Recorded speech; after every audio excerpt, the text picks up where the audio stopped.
Assalamualaikum warahmatullahi wabarakatuh. Innal hamdalillah nahmaduhu wa nasta'inuhu wa nastaghfiruh wa na'udzu billahi min shururi anfusina wa sayyiati a'malina. May yahdihillahu fala mudilla lahu wa may yudlil fala hadiya lahu. Asyhadu an la ilaha illallah wahdahu la syarika lahu wa asyhadu anna Muhammadan abduhu wa rasuluh.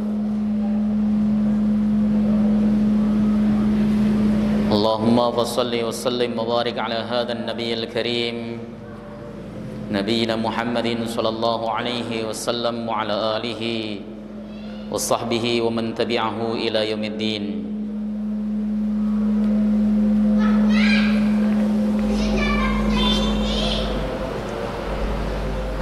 Amma ba'du fa ya ibadallah,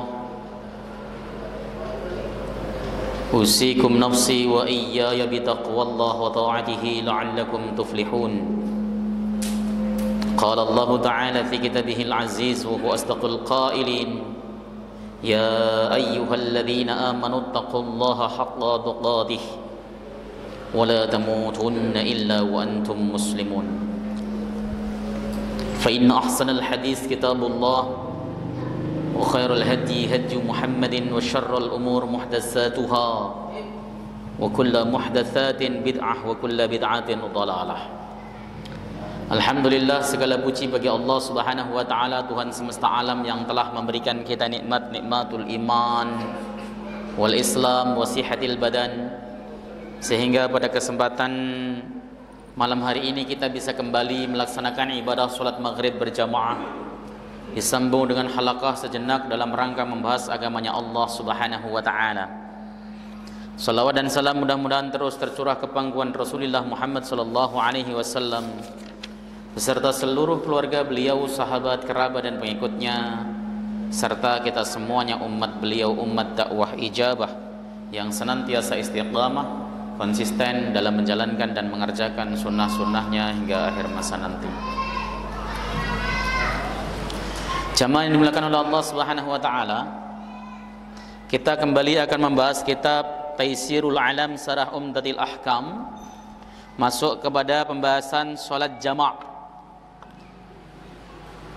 Bismillahirrahmanirrahim. Qala al-muallif rahimahullahu taala wa nafa'na bihi wa bi'ulumihi fid dharaini.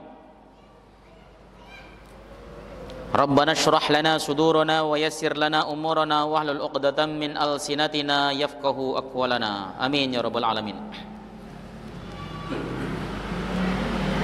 Bismillahirrahmanirrahim. Babul jam'i bainas salataini fis safar. Bab yang menjelaskan menjamak di antara dua salat di dalam perjalanan.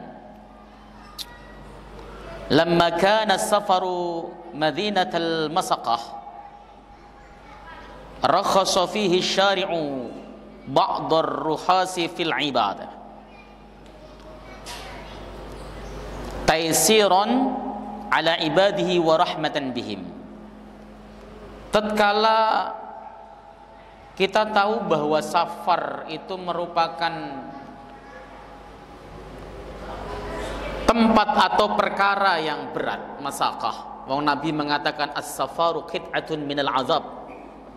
Safar itu merupakan sepotong azab. Ya, karena safar itu tidak ada yang enak. Harus nahan pipis, nahan perut mules, harus nahan apa saja, nahan lapar. Makanya Nabi mengatakan safar itu qit'atun minal azab.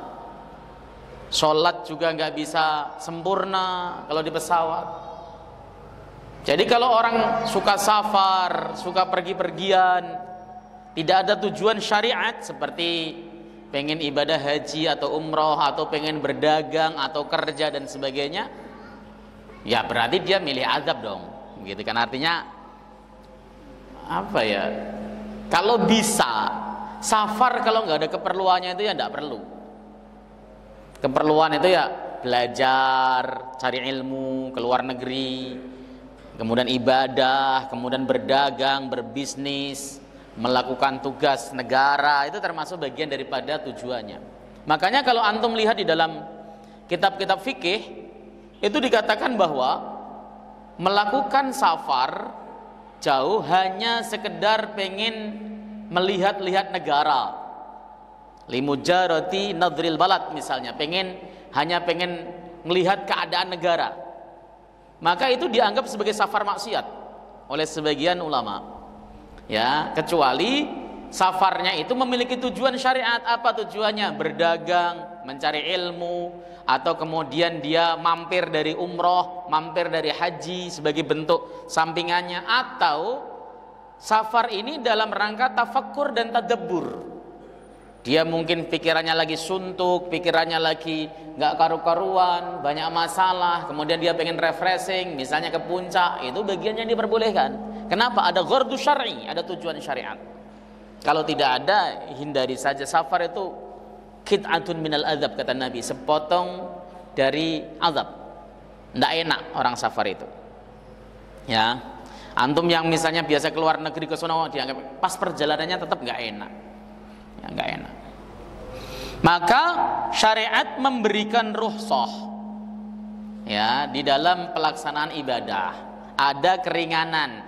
Jadi syariat itu ada namanya syara' azimah, ada namanya syara' rukhsah.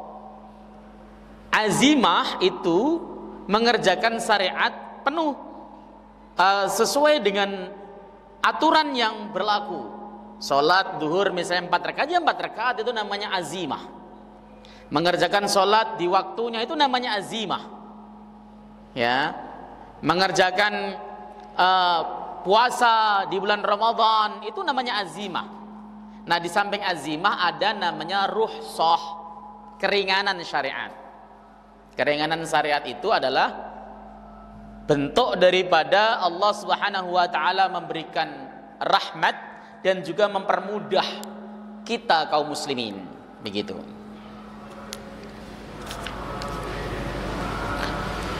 Wa min tilkar rukhas ibahatul jam'i lil musafir. Sebagian daripada rukhsah itu adalah pembolehan jamak bagi musafir. Ini nanti para ulama sebenarnya beda pendapat. Apakah sholat jamak itu diperbolehkan atau tidak? Jumhur ulama mengatakan sholat jamak itu diperbolehkan. Suaranya ganggu sekali ya, nggak enak.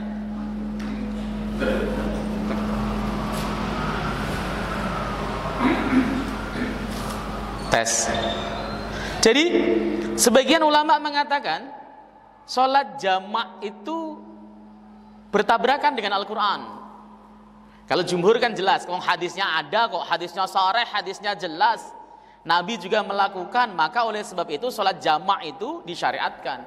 Tapi sebagian ulama lagi, terutama ulama-ulama madhab Hanafi, itu mengatakan bahwa sholat jamak itu tidak disyariatkan karena bertabrakan dengan ayat yang berbunyi innas salata kanat 'alal mu'minina kitaban mauquta.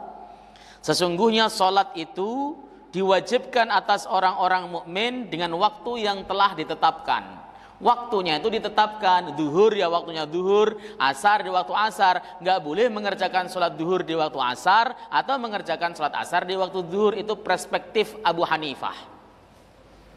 Semua hadis yang menjelaskan tentang pelaksanaan sholat jamak itu dimaknai beliau sebagai jam'an suriyan, jamak suri. Jamak suri itu mengerjakan sholat zuhur di akhir waktu dan mengerjakan sholat asar di awal waktu. Sepertinya kayak jamak, sebenarnya bukan jamak karena masih di waktunya masing-masing. Itu pemahaman Abu Hanifah. Ya. Tapi kalau kemudian yang paling sahih dari sisi dalil, argumen, ya jelas madhab jumhur, karena Rasulullah dalam hadis sahih, ya termasuk nanti dalam hadis yang akan kita bahas di hadis 128 itu menunjukkan bahwa Nabi melakukan sholat jamak. Begitu. Ya, itu supaya antum tahu argumentasinya. Dan ini sebenarnya bukan Abu Hanifah sendiri, ada sahabat yang kemudian tidak menyetujui adanya pelaksanaan sholat jamak, yaitu Abdullah ibnu Mas'udin radhiyallahu taala anhuma. Di dalam kitab I'lamul Muwaqqi'in itu diterangkan Abdullah ibnu Mas'ud radhiyallahu taala anhuma itu beliau pernah melaksanakan sholat jamak zuhur dan asar bersama Utsman bin Affan. Padahal beliau sendiri adalah orang yang berpendapat tidak disyariatkannya sholat jamak. Tetapi ketika Sayyidina Utsman bin Affan mengerjakan sholat jamak, beliau jadi makmum. Itu yang disebut dengan perbedaan di dalam ilmiah, itu tidak meniscayakan perbedaan dari sisi amaliyah.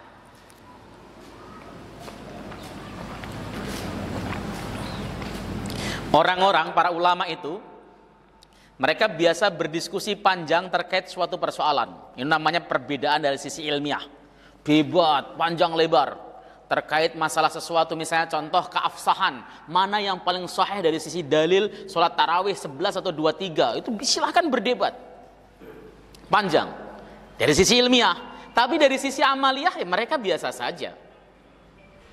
Bahkan terkadang teman-teman yang biasa, yang merajih menguatkan hadis yang melaksanakan sholat tarawih 11 rakaat, dia jadi imam di masjid yang 23 rakaat kadang-kadang. Atau teman-teman yang menguatkan 23 rakaat, malah dia imam tetap di masjid yang 11 rakaat. Ya biasa kalau dari sisi amaliyah.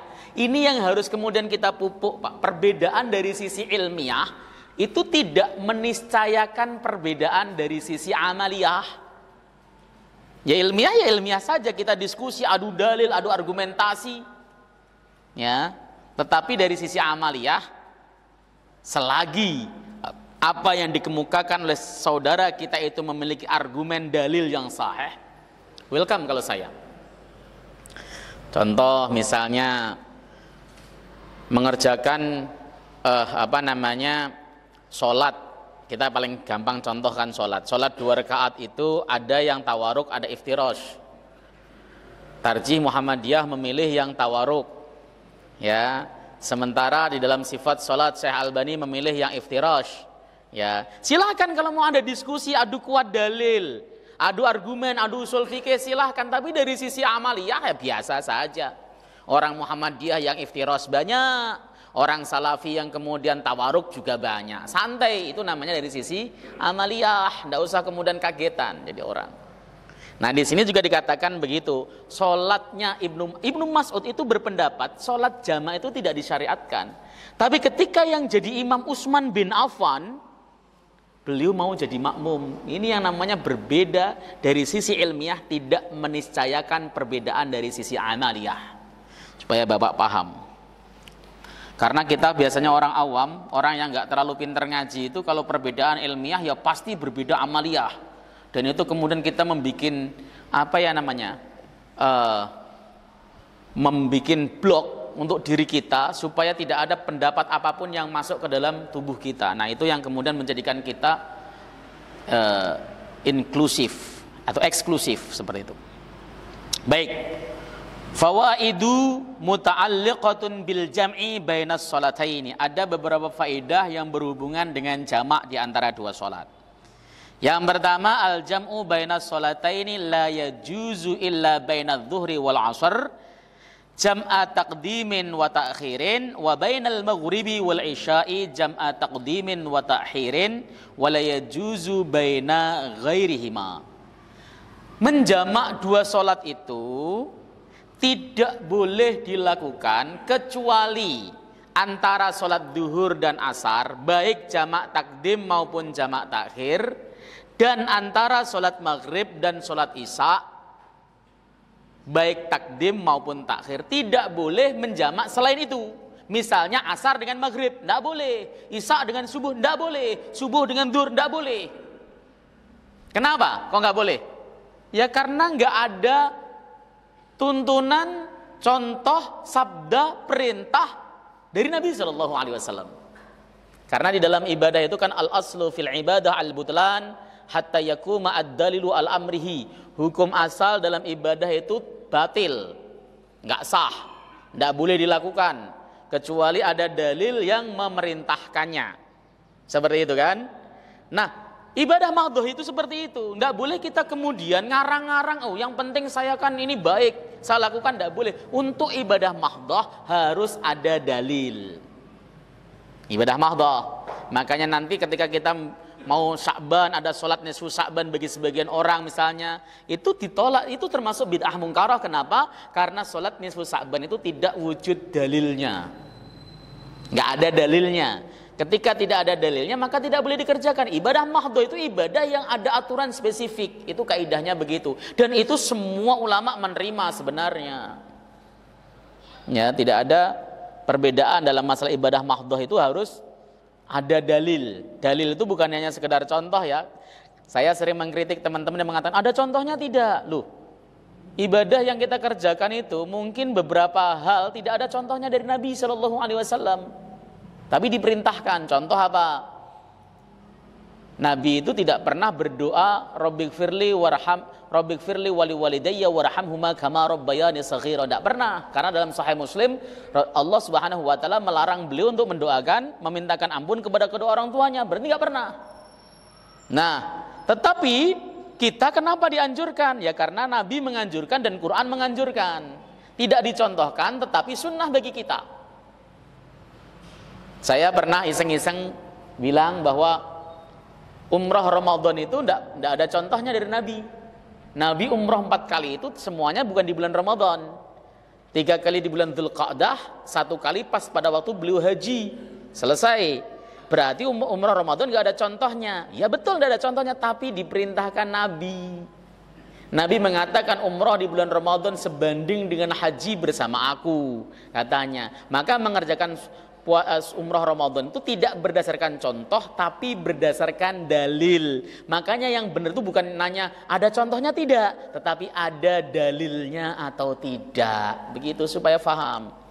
Antum jangan diketawain orang gara-gara ngomong ada contohnya tidak, tidak dicontohkan. Enggak dicontohkan bukan berarti tidak boleh. Wong sunnah itu ada sunnah contoh fi'li, ada sunnah qauli, sunnah ucapan, perkataan, ada sunnah takriri, ketetapan.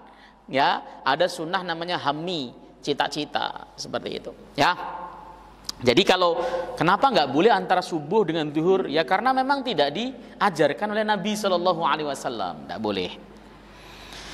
Yang kedua, asbabul jam'i, sebab-sebab menjamak solat. Ilatul jam'i hiya khasyatu khuruji waqti ihdas salataini duna tamakkuni min adaiha.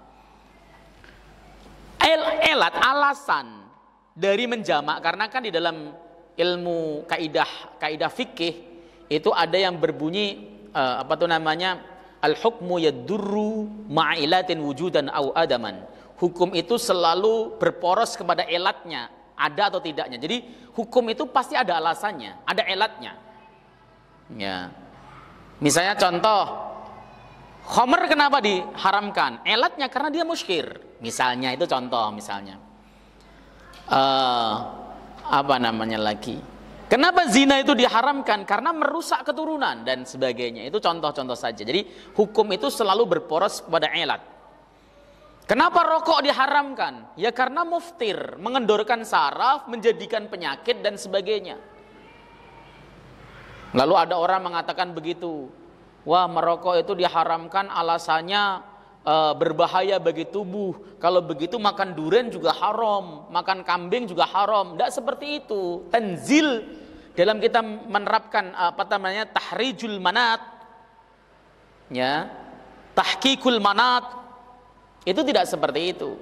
Rokok itu bahayanya pasti bagi semua orang, punya penyakit atau tidak penyakit, rokok itu berbahaya.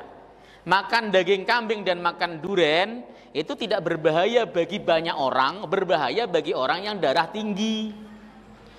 Kalau kemudian ada orang punya darah tinggi misalnya, dan dokter berkata bahwa Anda tidak boleh makan daging kambing, resikonya bisa pecah pembuluh darah, nah itu baru tidak boleh dimakan. Lah kalau orangnya sehat kok, ya nggak masalah, begitu. Kalau nggak percaya coba aja Anda beli durian. Ya begitu ya. Jadi itu elat ada. Nah ada elat menjamak sholat. Apa elatnya? Yaitu khawatir atau takut keluarnya waktu dari salah satu sholat. Ya, yang tidak mungkin untuk mengerjakan di salah satu di waktunya. Misalnya contoh zuhur asar kita dalam perjalanan di pesawat, atau kita perjalanan di kapal laut, atau di perjalanan di bis dan sebagainya. Kalau kemudian kita khawatir tidak bisa mengerjakan salah satu di antaranya, maka melaksanakan jamak solusinya. Itu namanya elat, namanya ada elatnya. Wa huwa qad yakunu fis safari wa qad yakunu fil hadar. Dan itu terkadang ada terjadi di safar, maksudnya tidak mungkin mengerjakan atau sulit atau takut kita tidak bisa mengerjakan sholat di waktunya, itu terkadang ada di perjalanan, terkadang juga ada di rumah. Bisa di rumah. Ya. Awalan, yang pertama, al-jam'u fis safari. Jamak di dalam perjalanan. Wasababuhu wasafaru limasafatin yutlaqu 'alaiha 'urfan safaron. Ini pendapat Syekhul Islam Ibnu Taimiyah kalau ini. Sebabnya yaitu dia melakukan suatu perjalanan, jaraknya adalah sekiranya sudah disebut safar. Jadi tidak ada spesifik jaraknya berapa. Itu pendapat Syekhul Islam Ibnu Taimiyah. Kalau 4 madhab itu ada spesifik jaraknya. Madhab Ahmad misalnya sekitar sudah kita konversikan dalam kilometer, itu sekitar 60 kilometer madhab Ahmad. Madhab Syafi'i 80 km, itu sama dengan madhab-madhab yang lain, 80-an kilometer sekitar segitu. Itu yang disebut dengan masafatul qasr. Ya. Kalau ada orang melakukan perjalanan dari sini ke Bandung, itu sudah boleh jamak menurut semua ulama. Begitu. Makanya antum jangan heran kalau kemudian ada beberapa orang yang dia mengerjakan sholat jamak padahal rumahnya cuma di Ciputat, dia misalnya datang ke Jakarta Pusat seperti itu. Mereka sudah mengerjakan jamak padahal jaraknya ya paling sekitar 30 sampai 40 km. Pendapat siapa yang diikuti? Pendapatnya Syekhul Islam Ibnu Taimiyah. Karena tidak dibatasi jarak, pokoknya disebut safar, Anda disebut bepergian, itu sudah boleh untuk menjamak. Tapi 4 madhab tidak. 4 madhab mengatakan ada batasannya. Madhab Ahmad tadi 60 km dan sebagainya. Ya, ini supaya antum tahu. Jadi tujuannya, kalau saya pribadi, saya memilih yang jaraknya paling jauh untuk menjamak. Supaya apa? Supaya nyaman bahwa ini sudah sah menurut versi semua ulama. Tetapi jika kemudian melihat ada orang misalnya mengerjakan sholat jamak padahal jaraknya hanya sekitar 20 atau 30 km, saya tidak akan pernah mengecam dia. Kenapa? Karena ada ulama yang memang berpendapat begitu, yaitu Syekhul Islam Ibnu Taimiyah. Itu enaknya orang yang memiliki wawasan luas, pengetahuan agama yang bagus, itu tidak gampang untuk mengingkari suatu perbedaan. Kan kaidah fikihnya jelas. La yungkaru mukhtalafu fih wa innama yungkaru mujma' alaih. Jangan atau tidak boleh ada pengingkaran dalam sesuatu hal yang masih ikhtilaf, para ulama debatable. Nggak boleh. Yang diingkari itu kalau sesuatu perkara itu disepakati. Ada orang mabuk, kita ingkari. Kenapa? Karena khomer seluruh ulama sepakat haram. Tapi kalau ada orang tiba-tiba di warung makan daging buaya, kira-kira antum ingkari apa enggak kira-kira? Daging buaya itu haram versi Syafi'i, halal versi Ahmad bin Hambal. Makanya orang-orang Mekah sana biasa bakar buaya guling. Ya, buaya diguling-guling, dikasih kecap, lalu mereka makan. Wah, antum haram. Antum Syafi'i, dia Ahmad, dia halal. Ya, bisa dipahami nih kan? Jadi jangan keburu ingkar. Madhab Syafi'i memperbolehkan makan hewan hena, dhubu', sejenis kayak serigala, halal madhab Syafi'i. Madhab Ahmad haram. Ya, tupai madhab Syafi'i haram, madhab Ahmad boleh. Ini yang saya sebut jangan gampang mengingkari. Ada orang Muslim pakai jilbab, pakai cadar, nuntun anjing, wes najis, haram. Anda Syafi'i persoalannya. Kalau dia Maliki bagaimana? Maliki tidak menganggap bahwa anjing itu najis. Membasuh anjing itu hanya ta'abbudi, perintah Nabi saja, bukan karena najisnya. Sampai segitunya kalau kita luas, kita memiliki pendirian, tapi nggak gampang mengatakan si A salah, si A keliru. Karena ikhtilaf bainal ulama, mereka memiliki argumen yang valid, argumen yang kuat. Ya kayak tadi, mazhab Abu Hanifah, ya, mengatakan bahwa sholat jamaah itu tidak boleh dikerjakan. Karena apa? Menurut beliau nabrak Al-Quran. Al-Quran mengatakan kita mauquta kok ditabrak. Ya, itu argumentasinya gitu. Oh, kita tahu ya sudah. Misalnya ada orang kok, saya nggak mau jamaah, pokoknya akan mengerjakan sholat tamtur, ya silahkan, nggak masalah. Nggak usah debat. Tapi kalau dalam sisi ilmiah, adu argumen, ayo. Kita gelar hadisnya bagaimana, kita gelar bagaimana usul fikihnya, ayo. Tetapi jangan kemudian syiddah di dalam mengingkarinya, saudara. Apalagi persoalan furu'. Persoalan furu' itu persoalan fikih, pasti banyak perbedaannya. Saya bahkan sering saya mengatakan bahwa hampir semua perbedaan, hampir semua urusan fikih di dunia ini pasti ada perbedaannya. Tidak ada yang sifatnya mutlak kecuali syariat.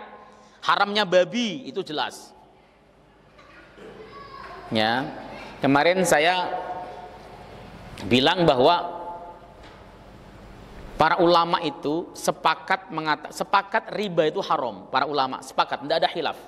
Tapi mereka tidak sepakat bunga bank itu riba, gitu. Orang bilang, oh apa ya Ustadz? Iya, mayoritas mengatakan riba, tetapi ada sebagian ulama yang mengatakan bukan. Maksudnya supaya kita paham, oh iya, hasanahnya, argumentasinya apa?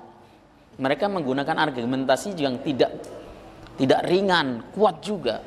Terutama menggunakan pondasi argumen dari sisi fikih syafi'inya. Nah, nanti suatu saat kalau pas lagi bahas ini akan saya bahas. Tapi kan nggak bahas ini ya, nggak usah. Tapi kalau jumhur, putusan Majelis Ulama Indonesia, Majelis Tarjih Muhammadiyah, kemudian Basul Masalahnya Nahdlatul Ulama mengatakan bahwa bunga bank itu riba. Ya oke. Kemudian ini safar. Pokoknya jamak syafar itu yaitu sebabnya karena perjalanan, karena syafar. Makanya nggak kemudian harus nunggu masakah. Bapak naik pesawat dari Surabaya ke Jakarta. Jaraknya berapa Surabaya Jakarta? 500 km ada. Tapi kalau naik pesawat berapa menit? 30 menit ya, setengah jam sampai Jakarta. Boleh nggak melaksanakan jamak di bandara? Boleh banget. Kan cuma setengah jam Ustadz. Bukan masalah masyakotnya kalau safar, karena jarak tempuhnya. Bapak puasa Ramadan ya, dari Jakarta mau ke Medan cuma 1 jam. Sampai bandara Bapak boleh nggak minum es jus? Boleh. Diperbolehkan syariat untuk membatalkan bagi musafir. Bapak disebut musafir bukan karena masakot, bukan karena kehausan, bukan karena lehernya seperti tercekik, bukan badannya karena lemes dan sebagainya, tapi karena melakukan perjalanan sudah lewat masafatul qasri. Begitu caranya. Lah kita kan kadang-kadang saya mah masih kuat. Lah kalau Anda pengen puasa silahkan, tidak masalah. Tapi kalau teman Anda pengen nggak puasa, nggak usah dinyinyirin, nggak usah dijelek-jelekin. Apaan tuh mentalnya lemah, untuk urusan agama aja kok kayak begitu. Dia bilang santai. Lah wong saya mengambil keringanan dari Allah kok nggak boleh. Lalu gimana kita jawabnya? Maka jangan dikit-dikit mengingkari sesuatu hal yang sebenarnya kita tidak tahu gitu loh. Oke, baik.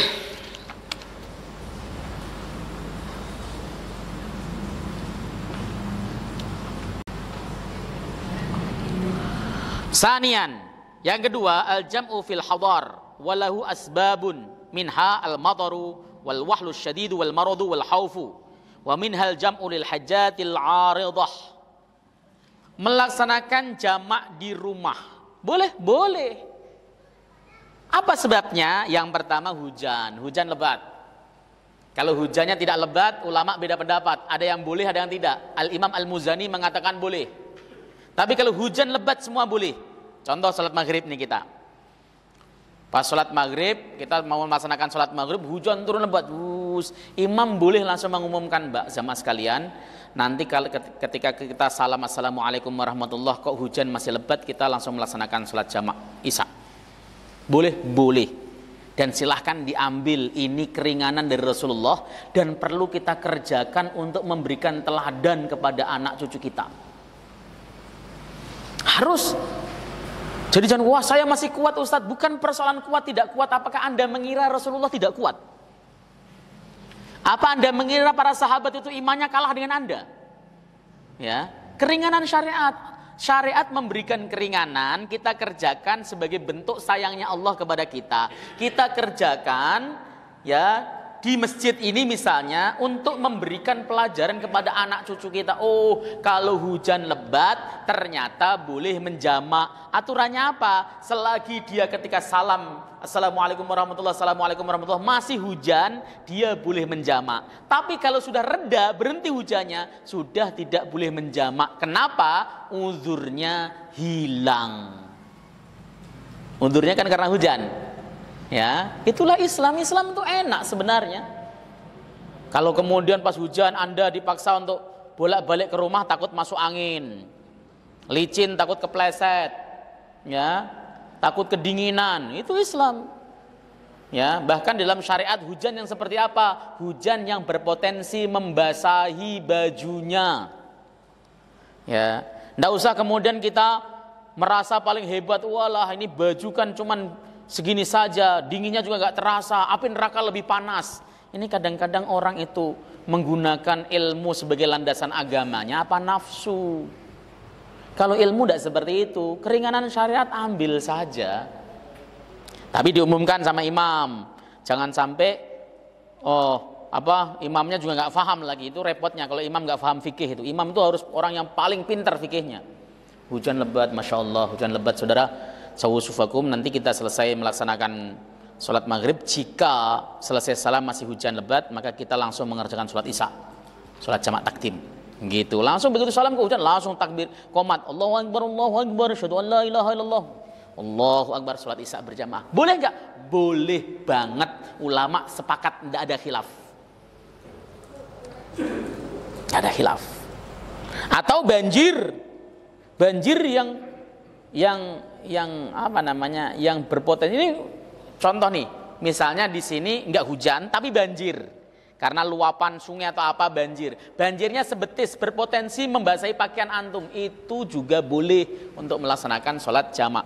Kalau di dalam mazhab Syafi'i tidak boleh karena banyak lumpur. Tidak boleh. Tapi mazhab Ahmad boleh. Misalnya habis banjir lumpurnya banyak, mazhab Syafi'i itu tidak boleh jamak. Tetap harus sholat sebagaimana biasa. Tapi kalau mazhab Ahmad boleh karena lumpur. Wal marad, dan sakit. Bapak sakit demam. Kalau kena air gini, jamak saja Pak. Ya, walaupun tayamum tadi, ya tidak masalah tayamum, tinggal tayamumnya 2 kali. Sakit, menggigil, biasanya kan demam tuh. Ya, maghrib belum berani misalnya, aduh ini gimana nih, sakit saya menunggu sembuh-sembuh lah. Nanti agak apa namanya, sholatnya saya jamak takhir. Boleh jamak takhir, jamak takdim boleh melaksanakan sholat karena sakit. Tapi sebagian ulama mengatakan yang diperbolehkan jamak takdim saja, nggak takhir. Tapi kalau karena hujan, yang diperbolehkan jamak takdim. Nggak boleh hujan jamak takhir, nggak boleh. Mentang-mentang maghrib hujan, saudara sekalian karena hujan kita nanti tunda saja sholatnya jamak takhir, nggak boleh. Harus jamak takdim kalau hujan. Oke? Kemudian wal khauf, takut. Takut apa? Takut ada harimau lepas, ada COVID kayak kemarin. Pokoknya takut sesuatu yang sifatnya bahayanya itu nyata. Bapak punya hutang di masjid ditungguin, di rumah ditungguin debt collector misalnya, harus sekalian jamak misalnya, itu misalnya contoh. Atau takut perang karena ada perang misalnya, ya boleh melaksanakan jamak karena takut.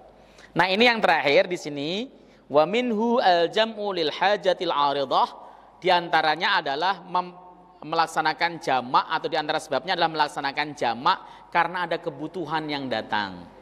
Ada kebutuhan. Di dalam hadis riwayat Imam Bukhari itu disebutkan Nabi SAW pernah menjamak sholat zuhur dan asar tidak dalam keadaan safar, tidak dalam keadaan hujan, dan juga tidak dalam keadaan beliau sakit. Jadi tidak ada apa-apa. Ya. Tidak apa-apa. Beliau menjamaknya. Al-Imam Ibnu Hajar dan Imam An-Nawawi ketika mengomentari hadis ini mengatakan bahwa menjamak sholat karena ada suatu kebutuhan itu diperbolehkan. Diperbolehkan. Kalau di dalam kitab Fathul Bari disebutkan bahwa yang dimaksud jamak di sini adalah jamak suri. Karena di dalam riwayat Imam Nasai mengatakan bahwa Nabi mengerjakannya jamak itu jamak suri, mengerjakan sholat duhurnya di akhir waktu, sementara asarnya di awal waktu. Tetapi para ulama menyebutkan jika ada hajat, ada kebutuhan, itu diperbolehkan mengerjakan sholat jamak. Apa yang biasanya hajat dan kebutuhan yang susah untuk ditinggalkan? Apa? Pernikahan. Kalau di Indonesia resepsi, banyak orang Indonesia yang ketika resepsi pernikahan nggak pada sholat, saudara. Ya, ada solusinya. Kalau mengikuti pendapat sebagian ulama, dan itu kan nggak mungkin nikah setiap bulan, kan nggak mungkin. Ya, yang pengantinnya ya nikahnya sekali seumur hidup, maksimal 4 kali. Ya, berarti udurnya nggak terus-terusan. Boleh diambil nggak? Boleh yang semacam ini. Orang tuanya juga. Boleh nggak dijamak Ustadz? Boleh. Itu perspektif ulama. Jamak karena ada hajat. Ada hajat, betul ada hajat. Itu ada solusi. Ada yang protes ke saya, itu kok kayak meringankan agama. Bukan meringankan agama, karena agama sejatinya ya memang ringan. Islam itu agama yang ringan. Yassiru wa la tu'assiru, basyiru wa la tunadziru, kata Nabi. Permudah, jangan dipersulit. Kalau dipersulit akhirnya apa? Mending gak sholat saya kalau sulit-sulit amat. Manten misalnya baru dibedakin rata. Biasanya kan resepsi jam berapa Pak? Jam 11 sampai jam 2 misalnya. Nah baru dibedakin rata, ya tiba-tiba dia ambil wudhu. Ngamuk itu tukang riasnya, ya.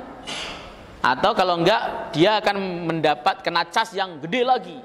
Makanya ada solusinya. Kalau pas waktu beres-beres dia masih menemukan waktu zuhur meskipun jam 3 kurang seperempat, cuman seperempat jam, ya sholat di waktunya. Disebut jamak suri tadi. Tapi kalau kemudian tidak bisa, ya boleh mengerjakan sholat jamak. Itu ada solusi dari syariat. Kalau ada solusi begini ya ambil saja. Pokoknya kalau ada keringanan dari Allah Subhanahu wa taala untuk kita, ya ambil. Enggak usah kemudian pakai pusing-pusing, sok-sok hebat dan sebagainya, ya. Baik, saya ini masih membacakan sarahnya, belum baca hadisnya. Hadisnya mungkin ini bisa pertemuan berikutnya kalau masih ngaji. Kayaknya udah gak ngaji ya? Apa masih ngaji? Hah? Masih ya? Masih dong, ini baru kelima kok masih. Ya, saya itu kadang-kadang heran sama masjid itu. Ya, herannya gini, orang mau Ramadan kok ngajinya malah berhenti. Yang betul itu ngaji berhenti pas masuk Ramadan. Itu serius. Itu Imam Malik ketika masuk Ramadan ngaji berhenti untuk istighfar kepada Quran. Ini berhentinya separuh Sya'ban. Setelah nisfu Sya'ban berhenti semuanya, tawakufan. Kenapa? Karena fokus mau Ramadan. Fokus apanya? Justru pada saat itu orang tuh butuh bekal untuk menghadapi Ramadan. Fikih Ramadan, mulai dari bahas masalah fikih puasanya, fikih tarawihnya, fikih itikafnya, itu dibahas sebelum masuk Ramadan. Begitu masuk Ramadan tidak perlu bahas masalah fikih itu lagi. Dia siap. Ibarat orang mau perang, dia sudah belajar kungfu, belajar silat, masuk perang siap. Ini tidak, pelajaran dimaukufkan, ditawakufkan, diberhentikan sampai nanti selesai Syawalan.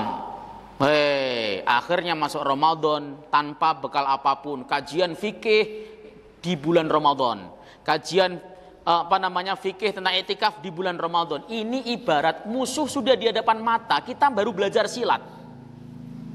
Kita udah diserang sama musuh, kita baru belajar cara berperang, ya kita mati duluan. Salah itu. Salah. Ya. Ngaji itu nggak ada liburnya aslinya. Liburnya ngaji itu kalau kita sudah mati atau sampai kiamat. Kiamat kurang setengah hari pun kita masih ngaji harus. Ya. Lah kan begitu. Nah saya kadang-kadang bingung. Ya, kalau saya pribadi sih nggak masalah, mau ditutup kapanpun nggak masalah. Tapi gini, jamaah itu butuh Pak. Loh itu kan sudah diulang-ulang Ustadz, setahun sekali, ilmunya sudah lupa. Bahas pertemuan ini udah mulai dibahas. Oh antum Ustadz, nanti pertemuan pertama bahas masalah fikih puasa, pertemuan kedua masalah fikih iktikaf, fikih sholat tarawih, dibahas sehingga selesai, sudah siap semuanya di kepala, tinggal diamalkan. Bahas batalnya puasa di Ramadan sudah jalan 20 hari. Lah buat apa kadang-kadang begitu kan? Telat sekali. Itu pengurus masjid sono, sini nggak tahu. Ya kira-kira sama kali. Gitu ya. Jadi perlu pembekalan seperti itu. Baik. La yustaratu al-muwalatu baina sholataini al-majmu'ataini sawa'un kana dhalika fi jam'i taqdimi aw jam'i ta'khiri fi as-sahih al-aqwal ahli al-ilmi wa huwa ihtiyaru syekhil Islam. Wa qala asy-Syafi'i law shalla al-maghrib fi baitihi bi niyyatil jam'i summa ata al-masjida fa shalla al-isha'a jaza. Wa rawa qablahu an Ahmad. Tidak disyaratkan mualat, berkesinambungan di dalam melaksanakan sholat jamak. Enggak harus kemudian selesai salam harus berdiri, enggak. Bapak mengerjakan sholat nih ceritanya zuhur, misalnya di Cengkareng lah, karena bapak mau dalam kondisi pergi mau ke bandara atau posisinya di jalan di SPBU. Misalnya, sholat berjamaah dengan orang lain, jamaah saja ikut, tapi bapak sudah berniat melaksanakan sholat jamaah kan? Begitu salam selesai, kumpulin teman-temannya, mana teman-teman tadi, yuk kita sholat lagi di Serambi sana, di belakang. Kita melaksanakan sholat jamaah takdimnya, ya sholat asarnya dilaksanakan segera. Itu boleh, nggak mesti kok harus assalamualaikum warahmatullahi wabarakatuh, Allahu akbar, nggak syarat mualat. Bahkan kata Imam Syafi'i, seandainya ada orang sholat di rumah dengan niat jamak lalu datang ke masjid melaksanakan sholat jamaknya, sah sholatnya. Sholat di rumah, jamaah sama istrinya. Selesai kemudian dia melaksanakan sholat keduanya di masjid, sah sama istrinya. Ya, seperti itu yang harus dipahami. Jadi tidak harus mualat, nggak usah buru-buru, santai. Tambah dzikir juga boleh. Astagfirullahaladzim, oh boleh, nggak masalah, nggak asar mualat. Kemudian selanjutnya sunnatu fil jam'i baina sholataini al-iqtisar ala adhanin wahidin wal iqamati li kulli wahidatin min as-sholataini wa jawaza ba'dhum tarkal adhani wal iqtisari ala iqamataini faqat. Sunnah dalam melaksanakan sholat jamak itu cukup dengan satu adzan saja. Nanti dua iqamah, satu adzan dua iqamah. Adzan dulu lalu kemudian sholat pertama iqamah, nanti bangkit lagi iqamah. Bahkan sebagian ulama, kalau jumhur mengatakan sunnah adzan sekali. Bahkan sebagian ulama tidak perlu adzan, cukup iqamah saja. Ini pendapat sebagian dan itu yang biasa antum amalin. Kalau adzan kesuwen, kita pengen cepet-cepet malah adzan dulu, kelamaan kan? Ya, udah iqamat aja. Ya, kita itu semuanya itu serba pengen cepet. Makanya kadang-kadang pas lagi sholat begitu kan, sholat ada masjid yang adzan langsung iqamat, itu ada dan itu rutin. Adzan langsung iqamat, langsung bus. Padahal di saat itu ada waktu ijabah untuk berdoa.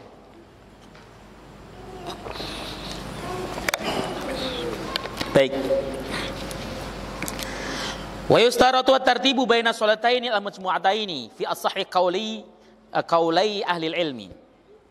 Disyaratkan untuk tartib urut di antara sholat jamaah menurut pendapat yang paling sahih di antara para ulama, pendapat para ulama. Jadi gini, Pak.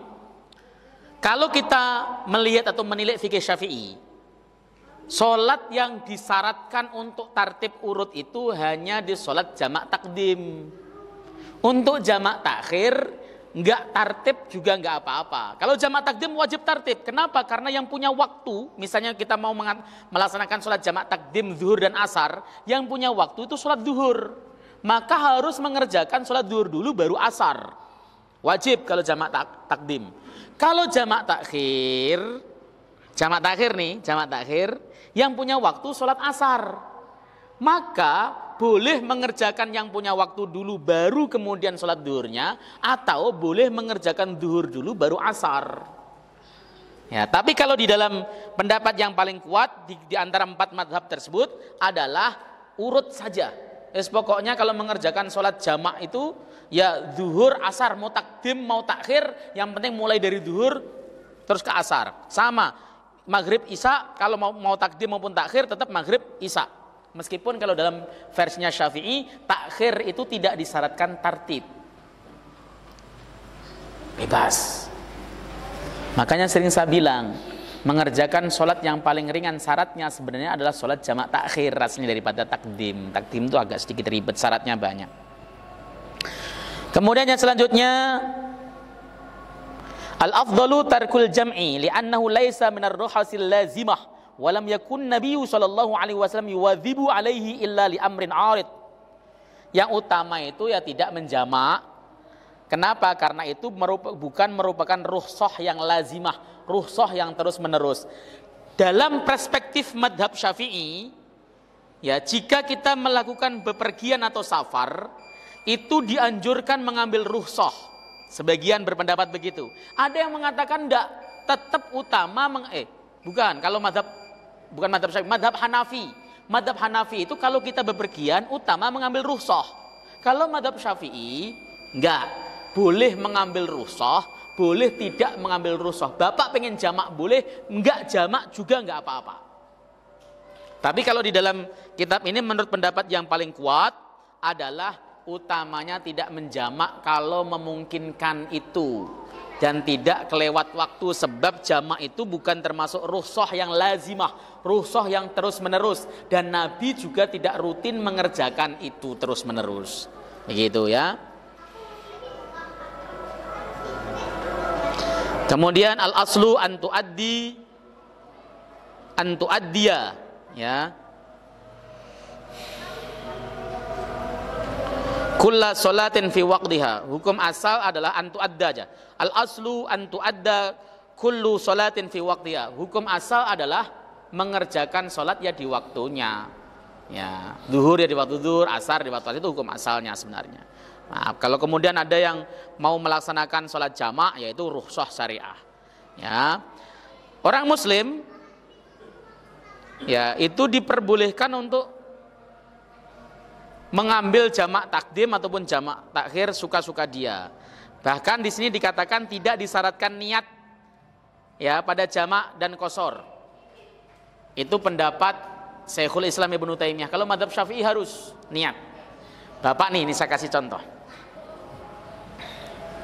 Bapak mau mengerjakan sholat jamak takhir, zuhur asar. Di waktu zuhur kan nggak sholat.